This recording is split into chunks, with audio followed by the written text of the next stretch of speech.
মারা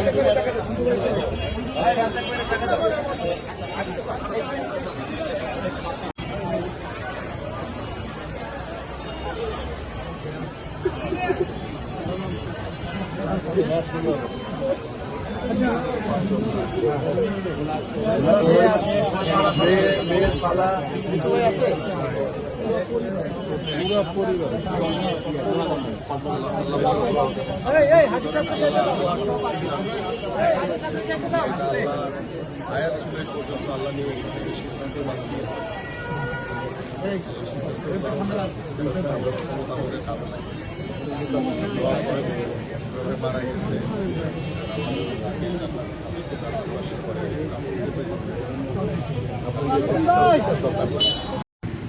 উপস্থিত মুসলিম ইকরাম, আসসালামু আলাইকুম ওয়া রাহমাতুল্লাহ। গতকালকে একটি মর্মান্তিক দুর্ঘটনায় আমাদের এই অত্র এলাকার প্রায় 10 জন মারা গেছেন। আল্লাহর ডাকে সাড়া দিয়ে তারা আমাদেরকে ছেড়ে চলে গেছে।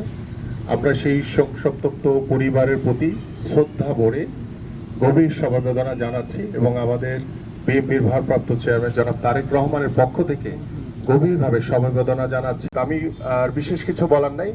আমরা সকলেই এই যারা মারা গেছেন তাদের জন্য দোয়া করি, আল্লাহ পাক যাতে তাদেরকে জান্নাতের সুউচ্চ মকাম দান করেন এবং শহীদ হিসেবে তাদেরকে কবুল করেন। আমিন। আসসালামু আলাইকুম ওয়া রাহমাতুল্লাহি ওয়া বারাকাতুহু।